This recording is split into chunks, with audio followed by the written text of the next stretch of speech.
de Corintios, capítulo 4, versículos 17 y 18, que dice así: porque esta leve tribulación momentánea produce en nosotros un cada vez más excelente y eterno peso de gloria, no mirando nosotros las cosas que se ven, sino las que no se ven.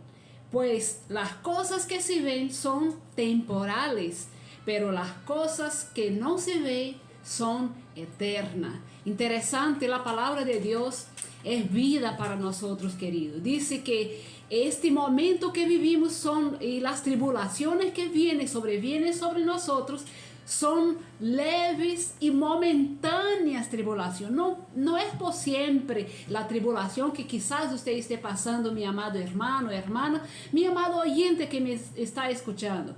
¿Sabe? Las tribulaciones vienen, pero ellas también se van. Pero hay un peso de gloria, ¿no? Sabemos que la palabra de Dios es eterna. Todo pasará, pero la palabra jamás pasará. Hay un consuelo en Dios.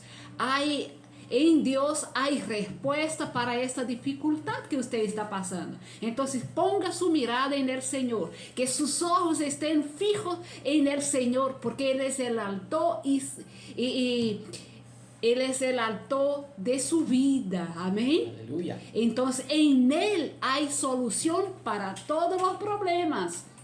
Por eso que la Biblia dice que es leve y momentánea tribulación. Leve y momentánea. Leve y momentánea. Y dice Gloria. que ela produce en nosotros cada vez más un excelente y eterno peso de gloria. Amén. Amén. Qué bendición.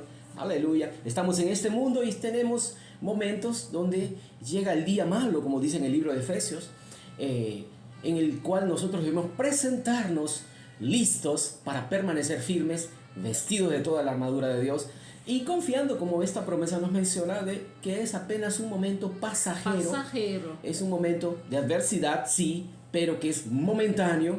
Y ese debería ser nuestra confesión cada vez que enfrentamos adversidades, que no va a ser todo el tiempo así. Por eso que dice, no mirando en las cosas que se ve, sino en las cosas que no se ve. Y de hecho esa es la clave para vencer esas adversidades, es mirando y aferrándonos a lo invisible, aferrándonos a la palabra de Dios, aferrándonos al reino de los cielos. Y es allí donde aquella adversidad que vino para quedarse se vuelve apenas momentánea y leve. Y ciertamente vemos la gloria de Dios cambiando esa situación para su gloria cuando no se encuentra en esta posición, mirando aquello que no se ve, confiando en las promesas, confiando en la palabra, caminando por fe y no por vista. En ese momento entonces vemos las situaciones cambiando por el poder de la palabra de Dios en nuestros corazones, confesando su palabra cada momento. La palabra tiene que estar en nuestro corazón y en nuestra boca. En nuestro corazón y en nuestra boca. Pastor, yo estoy lleno de la palabra. Mi corazón está lleno de la palabra de Dios. La Biblia dice que debe estar en nuestro corazón y en nuestra boca. De la abundancia del corazón habla la boca. Habla la boca. Entonces necesitamos que la palabra, para que haga efecto en nuestras vidas, no solo debe permanecer en nuestro corazón, pero tenemos que dar el paso de declararlo, confesarlo con nuestra boca. Declarar, tener la osadía de decir lo que estamos creyendo. Yo siempre digo, yo sé si alguien está creyendo por lo que está hablando, por lo que está saliendo de su boca. No es solo tener la palabra en el corazón, es dejar que esta palabra salga de su boca. Entonces, si usted está caminando en victoria, es por lo que usted está declarando. Pero si su vida, usted dice que tiene la palabra en el corazón, pero está viviendo una vida en derrota, es porque su boca está saliendo derrota, no está saliendo victoria. Entonces hay que poner la palabra, dejar que esta palabra que está en el corazón salga por su boca.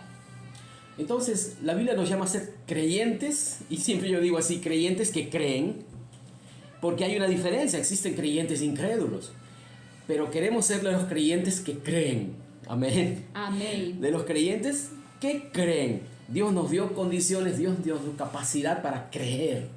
Así que no solamente somos creyentes, pero somos creyentes llenos de fe y creyentes que creen la palabra de Dios. El propio Pablo estaba dándonos a todos, no solo a los corintios, la oportunidad de observar nuestra vida y ser sinceros con nosotros mismos.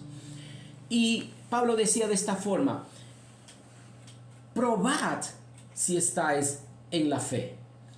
Probaos a vosotros mismos si estáis en fe. Deténgase para usted escuchar lo que sale de su boca con mayor frecuencia. Escuchar a sí mismo. Escúchese, vea qué es lo que usted está diciendo, porque inconscientemente puede ser que de la abundancia de lo que hay en nosotros es lo que más vamos a estar hablando. Estoy mencionando que sea negativo o positivo. ¿Cuál es la forma de expresar lo que estamos diciendo? Ello va a determinar realmente si estamos en fe o no, o estamos en dudas, en temores o incredulidad. Y podemos engañarnos a nosotros mismos. Pablo estaba mencionando entonces a mirar a nosotros mismos si estamos en fe o no. Y no queremos entonces vivir una vida engañada, pensando que estamos viviendo esa gran fe que Dios dice en su palabra, pero no está sucediendo nada en nuestras vidas. Pues eso no es lo que Dios ha planeado para el Hijo de Dios. Dios ha planeado que el Hijo de Dios resplandezca en medio de su círculo de amistades, caminando, aferrándose a la palabra, y las personas viendo una vida diferente.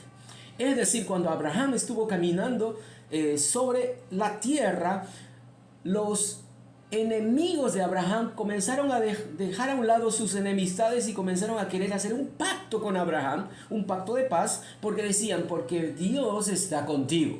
Entonces necesitamos marcar esta diferencia, simplemente por vivir la palabra, vivir a cada día la palabra, las promesas cumpliéndose a nuestro alrededor, independiente de las situaciones, independiente de lo que sucede alrededor. El Hijo de Dios caminando diferente, viviendo diferente y teniendo una experiencia diferente que testifica para tu vecino incrédulo, para aquel que se burla, para aquel familiar que se ríe de ti o que te dice: no, yo soy así, nací así, voy a morir así. Bueno, yo tengo noticias. Cuando hay evidencias, ¿no? Las evidencias cierran la boca de todo argumento. Amén. La palabra de Dios es lo que nos va a dar esta vida que hace la diferencia, y que cuando se presentan estas pruebas no existen argumentos y solamente tienen que decir: sabes, realmente Dios te favorece. Así es. Dios, ese Dios que tú crees, realmente veo que hace algo en tu vida. Yo quiero conocer a ese Dios que tú sirves. Bueno, entonces viviendo la palabra va a ser la forma en que vamos a testificar. Así es. Con nuestra propia vida y no solo con palabras, que servimos a un Dios bueno. Aleluya, gloria a Dios. Tenemos una segunda pausa musical, después regresamos por el momento del estudio de la palabra de Dios. Entonces, quédese en sintonía, en unos minutos más regresamos. Estás escuchando tu programa Conociendo la Verdad de las Escrituras. 9:18 minutos.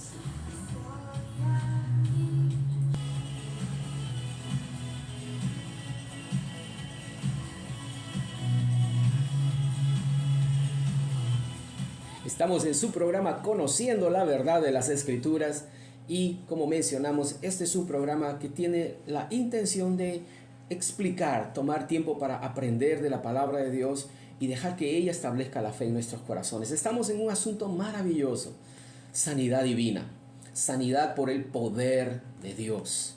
Y el Hijo de Dios el día de hoy debe tener esa expectativa, que el poder de Dios es real, que Dios no ha cambiado y su poder se hace manifiesto el día de hoy, en este tiempo, en esta ciudad, ¿no? En tu vida, en tu situación, trayendo sanidad, trayendo restauración. Es el poder de Dios el que rompe los yugos. Dice: y los yugos se quebrarán, se partirán, se romperán por causa de la unción. Entonces existe un poder de Dios que es real. Existe un poder que sana a los enfermos, y para ello necesitamos colocarnos en una posición para tener contacto, hacer contacto con la fuente de poder, que es de hecho la presencia de Dios. No hay persona que sane, no hay hombre que sane, pero Dios sana. Y Él ha determinado utilizar a veces vehículos de contacto para que ese poder se haga manifiesto. Aunque usted, por medio de su fe, también puede hacer contacto con la fuente de poder, el poder de Dios. Pero gracias a Dios, hay personas que están predicando y están presentando la palabra y Dios puede utilizar estos vehículos para transmitir su poder también el día de hoy. Bueno, sea una forma u otra.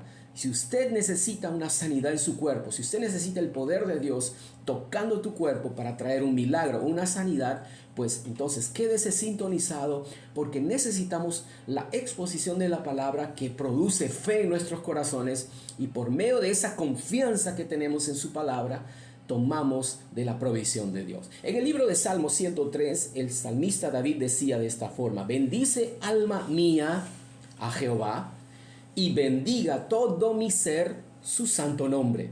Bendice alma mía a Jehová y no te olvides de ninguno de sus beneficios. Él es quien perdona todas tus iniquidades. ¿Qué beneficio? Perdón para nuestros pecados. Él es el que sana todas tus dolencias, el que rescata del hoyo tu vida, el que te corona de favores y misericordias, el que sacia de bien tu boca, de modo que te rejuvenezcas como el águila. Jehová es el que hace justicia y derecho a todos los que padecen violencia. Y luego menciona sobre Moisés. Interesante que David, viviendo bajo el antiguo pacto, menciona que hay beneficios. El antiguo pacto, el primer pacto, el pacto que Dios celebró con Israel, basado en la sangre de animales, era un pacto que Dios celebró con la descendencia de Abraham, Isaac y Jacob, el pueblo de Israel, por los cuales Dios era el Dios de Israel y eso traía beneficios para ellos. Mencionamos entonces que para el día de hoy el Hijo de Dios, porque nosotros también tenemos un pacto con Dios, pero ahora establecido en la sangre del Hijo de Dios. Aleluya. El Cordero de Dios que vino para tomar nuestro lugar y con su sangre celebrar un nuevo pacto. Jesús estaba mencionando esto para sus discípulos la noche en que celebró la última cena. Esta es la copa, ¿no?, del nuevo pacto, ¿no? Esta es la sangre del nuevo pacto. Entonces, si hay un nuevo pacto, ¿no?, y Jesús, Él está diciendo que hay un pacto entonces nuevo que está siendo celebrado entre la humanidad y Dios por medio de la sangre de Cristo. O sea, creyendo en este sacrificio, tenemos acceso a este nuevo pacto.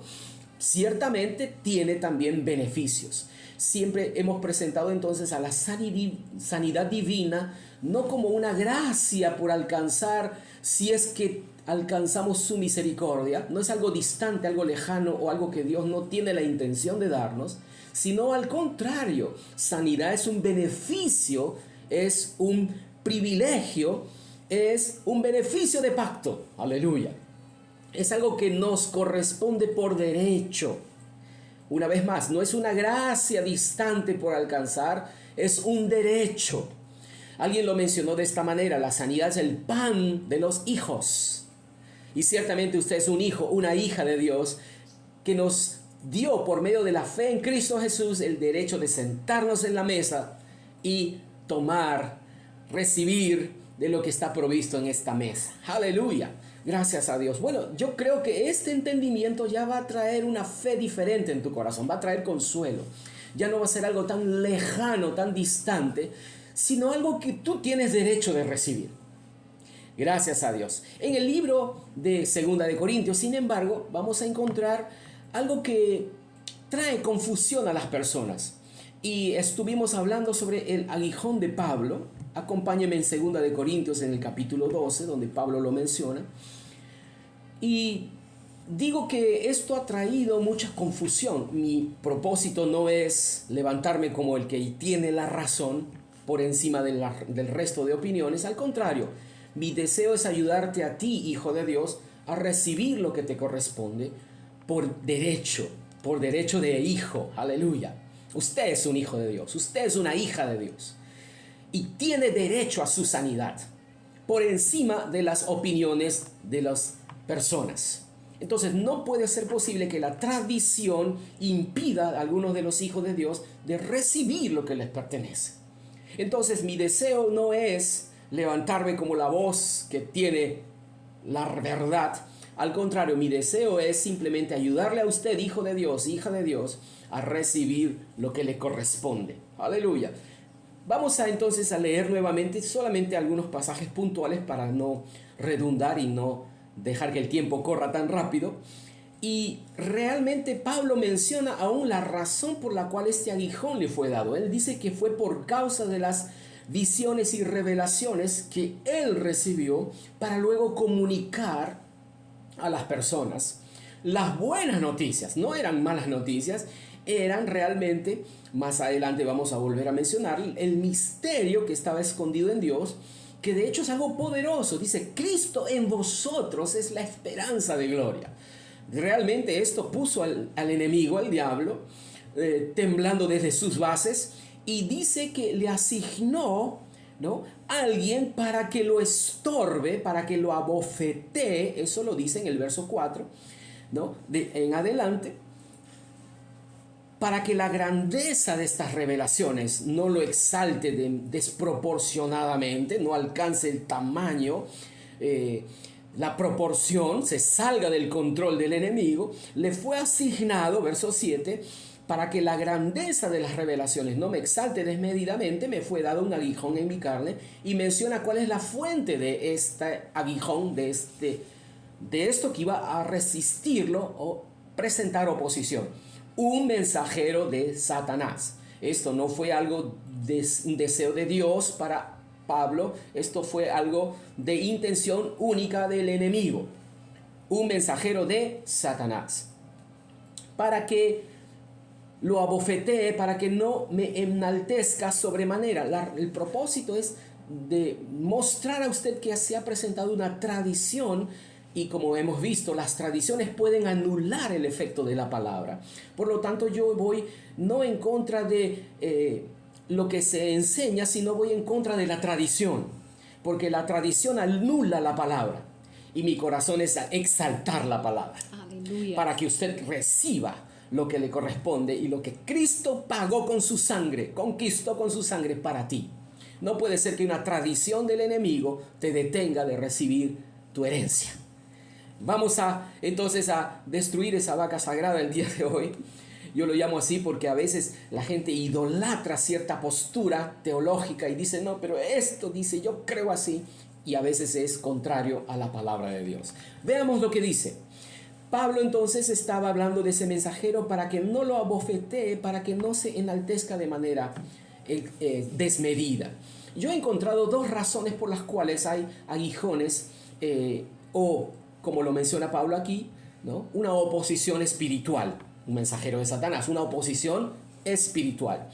Y la primera es tal vez porque ustedes están promoviendo la buena palabra de Dios, trayendo muchas vidas al reino, y está provocando entonces que el enemigo, en el caso de Pablo sucedió así, el enemigo tenga que intentar detenerlo o impedir que continúe progresando en la evangelización y llevar muchas vidas para el reino de los cielos. Entonces, una de las razones por las cuales a veces hay aguijones, y después vamos a mostrar ejemplos, ¿no?, es si usted está siendo efectivo para Dios, efectivo en el reino de los cielos. Y número dos es todo lo contrario. Número dos es si usted está en desobediencia, está caminando fuera de la voluntad de Dios. Usted debería estar obedeciendo al Señor, pero no lo está haciendo. Y Dios le dijo al pueblo de Israel que si ellos fallaban en conquistar la tierra prometida y dejaban vivas a las personas que vivían allí, ellos serían aguijones en sus costados. Ellos serían esa oposición que los estarían fastidiando todo el tiempo. Entonces hay dos razones por las cuales las personas el día de hoy pueden tener esto constante y continuo en sus vidas.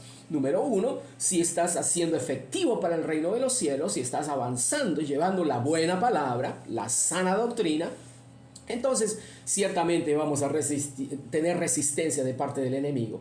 Y número 2, si estamos fallando, si estamos desobedeciendo y el enemigo está haciendo su fiesta, aprovechándose, el pueblo de Dios es destruido porque le falta conocimiento. Entonces hay destrucción por parte de los dos extremos. Necesitamos vigilar entonces nuestras vidas y ver si realmente esto que viene continuamente, porque si hay algo que es continuo, si es algo que es continuo, usted está enfermo, bueno, se sana, otra enfermedad sucede por este otro lado, bueno, recurre de una forma u otra, se sana de esta segunda enfermedad, algo se levanta de otra forma. Usted ve entonces que algo es continuo, esto no es normal, esto tiene que ser algo espiritual que necesita ser tratado. Entonces necesitamos ver la vida que estamos viviendo para cerrar la puerta al enemigo.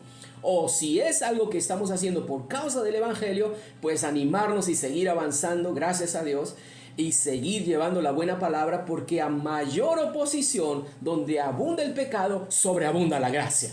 Y usted va a tener mayor respaldo de Dios, así como Pablo la obtuvo. Pablo estaba pidiendo a Dios 3 veces para que lo quite de él. ¿Por qué es que Pablo se estaba refiriendo a esto como un aguijón, ¿no?, en su carne? Y es que necesitamos entender que para entender la palabra necesitamos entenderla en la palabra. Y no entenderla con nuestra mente, muchas veces mente carnal, muchas veces una mente que no ha sido lavada con la palabra. Entonces vamos a llegar a traducciones equivocadas, interpretaciones de hombres, como es el caso de este pasaje. Han pensado que cuando Pablo estaba hablando de que no se enaltezca sobremanera, estaba refiriéndose a orgullo, pero ya he mostrado en algunos lugares que Pablo no tenía problemas de orgullo. De hecho, Pablo estaba hablando de esta forma y él estaba diciendo, ¿no?, versículo 11, él dice: me he hecho un necio al gloriarme, vosotros me obligasteis a ello. Entonces Pablo, si de alguna forma está mostrando algunos hechos que están sucediendo con él, él dice: tuve que verme forzado porque ustedes me obligaron, dice aquí, pues yo debía ser alabado por vosotros, porque en nada he sido menos que aquellos grandes apóstoles, aunque no soy nada. Vea la actitud de Pablo. Dice: en nada soy diferente a estos grandes apóstoles, aunque no soy nada. Nada soy. Entonces Pablo no tenía problema con orgullo. Pablo no tenía situaciones de debilidad en su carne que se llenaba de ego. Al contrario, él sabía su posición, él sabía de dónde el Señor lo había rescatado. Pero el problema está en la forma de interpretar ese punto en la palabra. Pablo estaba utilizando este simbolismo de un aguijón porque Pablo era un buen conocedor del Antiguo Testamento. Y Pablo conocía, por ejemplo, en Números capítulo 33, verso 55. Si usted tiene Biblia, acompáñeme ahí o anote la cita bíblica donde se menciona aguijones en los ojos. Números 33, 55 dice Dios para Israel: y si no echareis a los moradores delante de vosotros, sucederá que los que dejareis de ellos serán por aguijones en vuestros ojos y por espinas en vuestros costados, y os afligirán sobre la tierra en que vosotros habitaréis. Mira lo que Dios está diciendo para el pueblo de Israel. Si no destruyen a todos los moradores, los echan de ese lugar y toman posesión, estos moradores serán para ellos un continuo y constante amenaza, enemistad y problemas. El día de hoy Israel está sufriendo esta causa por los palestinos hasta el día de hoy porque fallaron en desechar a todo el pueblo de la tierra que Dios les había dado. Hasta el día de hoy siguen siendo un constante peligro, una constante amenaza, un constante enemigo. Pablo, conocedor de las escrituras del Antiguo Testamento, conocedor de que, porque Dios no está diciendo que estas personas van a ser aguijones físicos en los ojos. Imagínate un palestino en el ojo de un israelense. No estaba hablando de algo físico que iba a atravesarse en el costado de alguien, un filisteo en el día de hoy, un palestino. No era algo físico, era algo simbólico. Y el día de hoy, simbólicamente, ellos están siendo aguijones en sus ojos. El día de hoy, ellos siguen siendo espinos en sus costados. Entonces, como Pablo conocía los escritos del Antiguo Testamento y la tipología, la simbología con que Dios habla, Pablo está refiriéndose a esto mismo que él padeció con la misma intensidad, pero ahora algo provocado por Satanás, que continuamente iba a estorbarle e iba a fastidiarle e iba a colocar en él esta dificultad. Entonces no era una enfermedad en los ojos, como algunos han intentado presentar, pero Pablo, conocedor de las Escrituras, estaba diciendo que no, era algo que lo estorbe continuamente. De hecho, ciertamente, si usted padece apedreamientos, y Pablo dice que él fue apedreado más de una sola vez, ciertamente usted puede entrar en algún lugar con debilidad física, con algún golpe y tal vez, inclusive, tal vez con algún moretón en los ojos, en algún lugar, en algún momento. Pero no era algo continuo, una vida de enfermedad en Pablo, porque imagínate a alguien viviendo así, siendo una inspiración para sanidad. No, Pablo tenía que enfrentar esta adversidad por causa de la palabra. Y vemos que Pablo también estaba mencionando que era algo continuo y constante. Si usted lee el libro de los Hechos, va a darse cuenta que varias veces Pablo era el que tenía que salir huyendo, aunque siempre viajaba Pablo y Bernabé, Pablo y Silas, Timoteo, Lucas. Había todo un equipo de personas viajando con él, pero la persecución era directamente y únicamente contra Pablo, porque él era el que predicaba la palabra. Vean el libro de Hechos conmigo. Vamos al libro de Hechos. En el capítulo 17, desde el verso 10, se levantó entonces la persecución y dice: inmediatamente los hermanos enviaron de noche a Pablo y a Silas hasta Berea, y a ellos, habiendo llegado, entraron en la sinagoga de los judíos, porque los tesalonicenses habían escuchado que Pablo estaba predicando en otro lugar, Pablo y Silas, así que se levanta una comitiva para ir y perseguirlos y echarlos fuera. Versículo 13, parece que solamente es Pablo y Silas, ¿no? Pero verso 13 dice: cuando los judíos de Tesalónica supieron que también en Berea era anunciado la palabra de Dios por Pablo, fueron allá y también alborotaron a las multitudes, pero inmediatamente los hermanos enviaron ¿a quién? A Pablo para que fuese hacia el mar, y Silas y Timoteo se quedaron allí. Vean ustedes que lo que se levantaba, la oposición que se levantaba contra la palabra, era provocado por hombres incitados por Satanás para hacer ese aguijón en su costado, ese espino en los ojos, para que Pablo sea estorbado en aquello que él tenía como prioridad, que era presentar la palabra. Interesante que Pablo y Silas se quedaron allí. La persecución no era contra ellos, la persecución era específicamente por aquel que tenía la revelación de la palabra, la revelación de la verdad. Como dice la Escritura: conoceréis la verdad y la verdad os hará libres. Pues esta verdad el enemigo estaba deseando que no sea conocida, y liberte a las personas de la incredulidad, del miedo, de tinieblas y de sus pecados. Y todos los que se habían encargado de conducir a Pablo le llevaron a Atenas, y habiendo recibido orden para Silas y Timoteo de que viniesen a él lo más pronto que pudiesen, salieron. Se da cuenta entonces que Pablo predicaba la palabra de Dios, y los ataques del enemigo eran directamente contra él. Entonces vemos entonces que esto debió despertar en Pablo un deseo de ser libre de esta oposición, y orar y pedir a Dios que él sea, de alguna forma, evite estas incomodidades para poder predicar la palabra de Dios. Entonces él está pidiendo a Dios, y él dice 3 veces ha recibido la misma respuesta. Y aquí la interpretación tradicional es que cuando Pablo oró, Dios le dijo: no, aguanta, sufre, ¿no? Toma y quédate callado. De hecho, Dios no le dijo no las 3 veces que él pidió a Dios. Dios le está dando, de hecho, la respuesta. Dios no le está diciendo no. Al contrario, Dios le está diciendo cuál es la solución para esta situación. Dios le está diciendo: bástate mi gracia, porque mi poder se perfecciona en la debilidad. Por tanto, de buena gana me gloriaré más bien en mis debilidades, para que repose sobre mí el poder de Cristo. Pablo está diciendo entonces para Dios: Señor, me siento incapaz, no tengo las condiciones. Señor, a veces la situación es tal que no me veo en una forma de salida, de solución. Y Dios le dice que a menor Él es, mayores sus debilidades, mayor es su gracia. Mi gracia es suficiente. Él dice, mientras más difícil sea la situación, mientras menos condiciones tú tengas, lo que te falta para obtener victoria, mi gracia viene y la completa.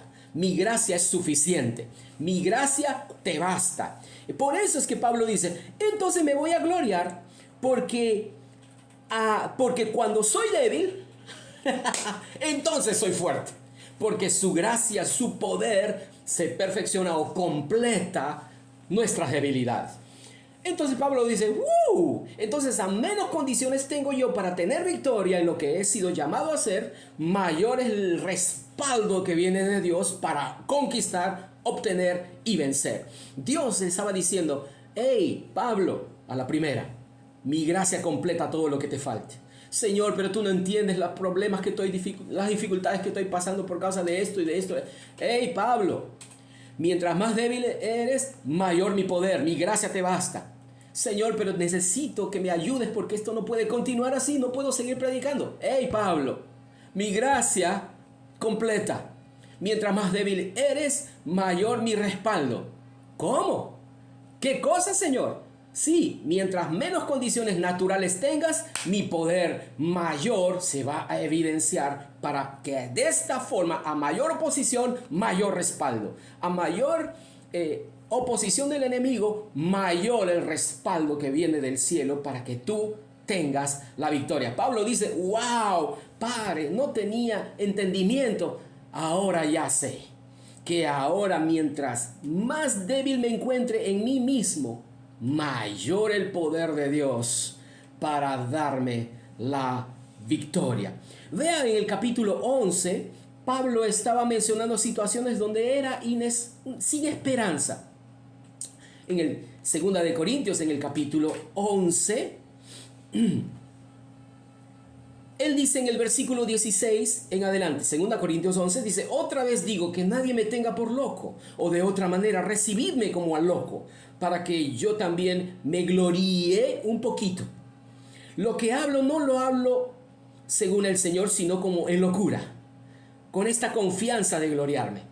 Puesto que muchos se glorían según la carne, también yo me gloriaré. Eso es lo que Pablo estaba diciendo previamente al aguijón, ¿no? Y está diciendo, ustedes me obligaron a utilizar un poquito de orgullo en lo que he pasado.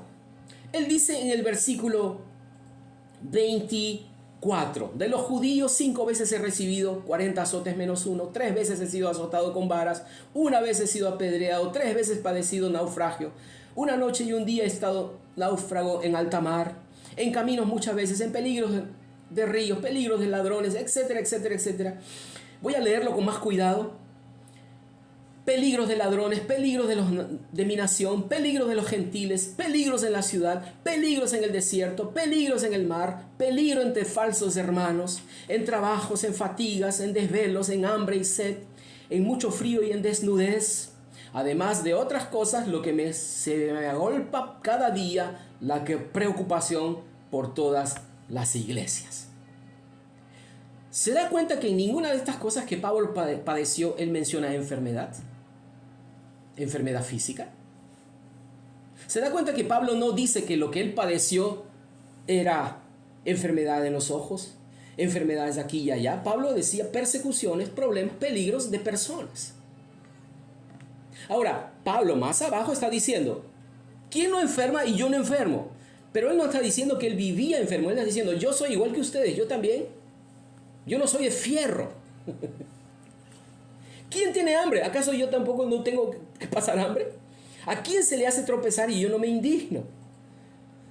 Entonces es muy interesante que la tradición nos puede robar de nuestra herencia si nos hace pensar que el aguijón de Pablo era algo que Pablo tenía que sufrir, tenía que padecer, cuando Pablo mismo no menciona a la enfermedad en la lista de cosas que él padeció por causa del evangelio. Y mira un ejemplo. Él dice, el Dios y Padre de nuestro Señor Jesucristo, quien es bendito por los siglos, sabe que no miento.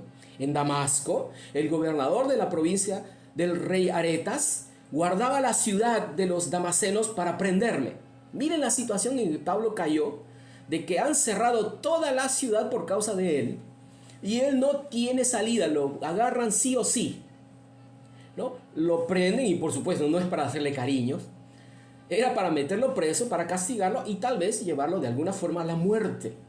No hay forma, no hay salida en la cual él pueda ahora librarse del brazo de este rey, un rey contra una sola persona. Versículo 33, Dios dio sabiduría a alguien y dice, y fui descolgado del muro en un canasto por una ventana y escapé en sus manos. Y mira, es como el decir, mira, mira lo que hicieron y mira cómo yo me salí.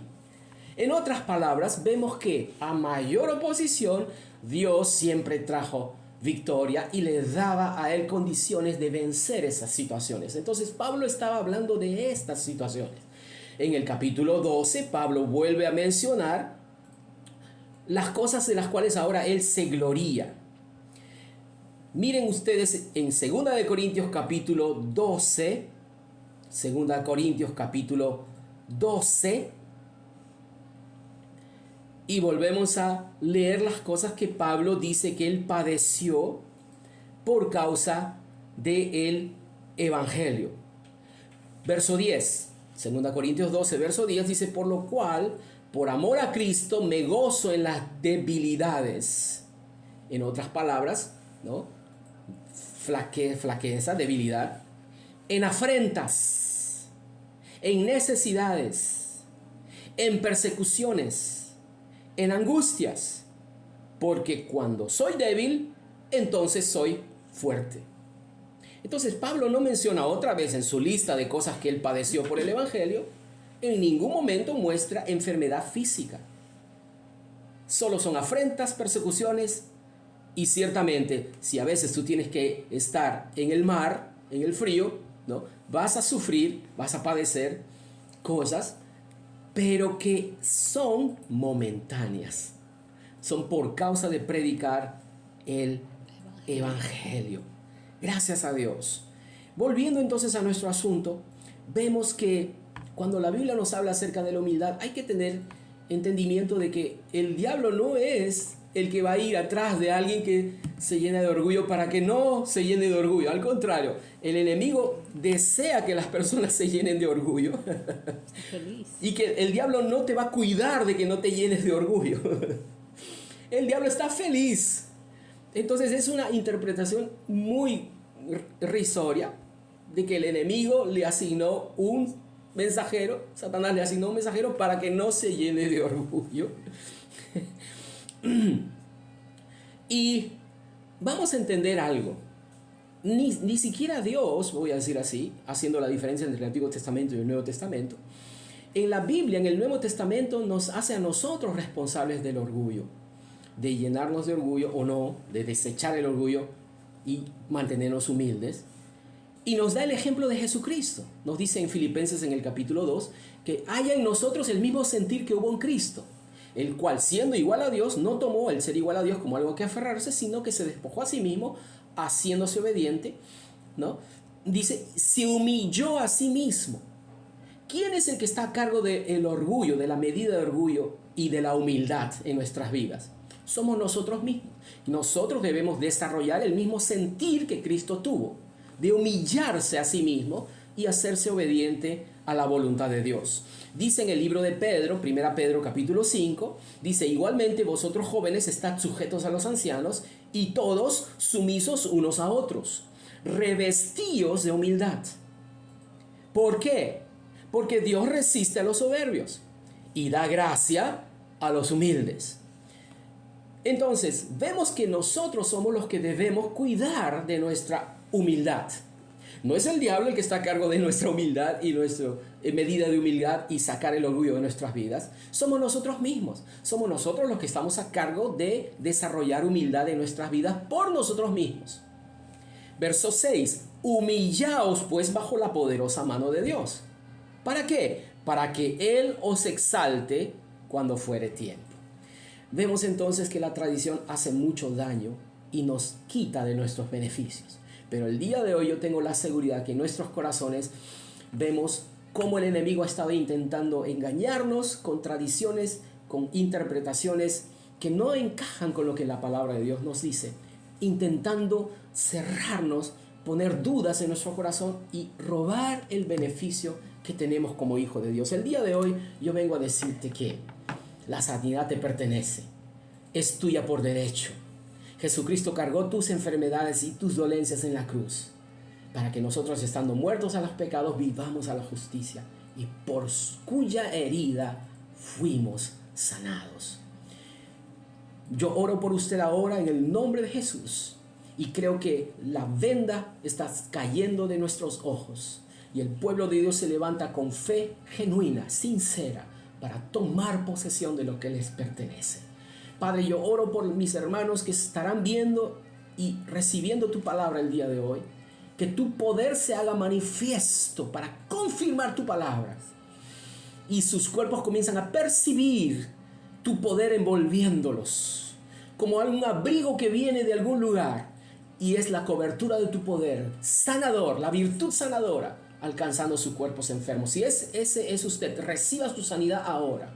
El poder de Dios está allí para confirmar esta palabra. Reciba su sanidad, recibe ese poder. Reciba esta diferencia que usted está percibiendo alrededor. Parece que estoy cubierto en una nube. Es el poder, la virtud sanadora alcanzando tu lugar, tu casa, donde tú estás, porque estás recibiendo la palabra. Pues entonces yo recibo mi sanidad ahora. Yo echo fuera todo síntoma. Yo recibo lo que me pertenece como hijo, como hija de Dios. En el nombre de Jesús, Jesucristo te sana. Recibe tu liberación, recibe la respuesta, recibe tu victoria en el nombre precioso de Jesucristo. Aleluya. Aleluya. Que Dios te bendiga abundantemente. Reciba la palabra, porque Dios es tu sanador. Él es nuestro Jehová Jireh, es aquel que nos sana. Amén. Que Dios te bendiga siempre. Que tenga una semana bendecida en nombre de Jesús. Bendiciones para todos. Nos vemos la próxima semana.